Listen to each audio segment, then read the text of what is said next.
मैं गर्व से कहता हूं कि मैं ब्राह्मण हूं। मैं वो दधीच हूं जो विश्व कल्याण के लिए अपनी हड्डियां दान करने से पहले 2 बार नहीं सोचता। मैं वो परशुराम हूं जो श्री राम जैसे मर्यादा मूर्ति क्षत्रियों को अपनी सारी शक्तियां सौंप देता है। मैं वो चाणक्य हूं जो एक वंचित वनवासी को उठाकर भारतवर्ष के राज सिंहासन पर बैठा देता है। मैं वो आदि शंकराचार्य हूं जो अपने असीम ज्ञान के प्रताप से समूचे भारतवर्ष को एक भगवा ध्वज के तले ला खड़ा करता है। मैं रामकृष्ण परमहंस हूं जिसकी शरण में आने वाला स्वामी विवेकानंद हो जाता है। मैं समर्थ स्वामी रामदास हूं जो छत्रपति शिवाजी महाराज जैसा शिष्य देके इस धरा को धन्य कर देता है। मैं पेशवा बाजीराव बलाड़ हूं जो एक राजपूत राजा के स्वाभिमान के लिए थाली में सजा हुआ भोजन छोड़कर रणभूमि की ओर चल पड़ता है। मैं मंगल पांडे हूं जो स्वाधीनता के मस्तक पर तिलक बनकर जगमगाता है। मैं राजगुरु हूं, मैं तात्या टोपे हूं, रामप्रसाद बिस्मिल हूं, परमवीर कैप्टन मनोज पांडे हूं, मैं चंद्रशेखर तिवारी आजाद हूं।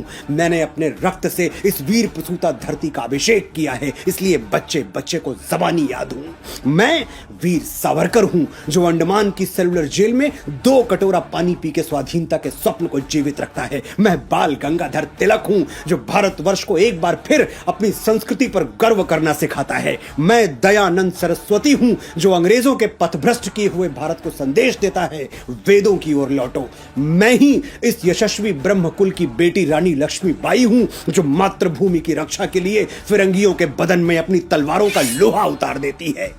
हम ब्राह्मण हैं, जन्मजात तपस्वी हैं, साधक हैं। हम संगीत की साधना करते हैं तो तानसेन बन जाते हैं, स्वर साधना करते हैं तो लता मंगेशकर कहलाते हैं, और शब्द साधना करते हैं तो महाकवि कालिदास और गोस्वामी बाबा तुलसीदास के नाम से अमर हो जाते हैं। आर्यभट्ट, वाराहमिहिर, श्रीनिवास रामानुजम, वेंकटरमन, रामकृष्णन, हजारों लाखों यशस्वी ब्राह्मणों के नाम हमारे ब्रह्म पटल पर स्वर्णाक्षरों में अंकित हैं। मैं कितनी भी कोशिश कर लूं ये किस्सा रह जाएगा आधा। किस किस के मैं नाम गिनाऊं, सांसें कम है लोग ज्यादा।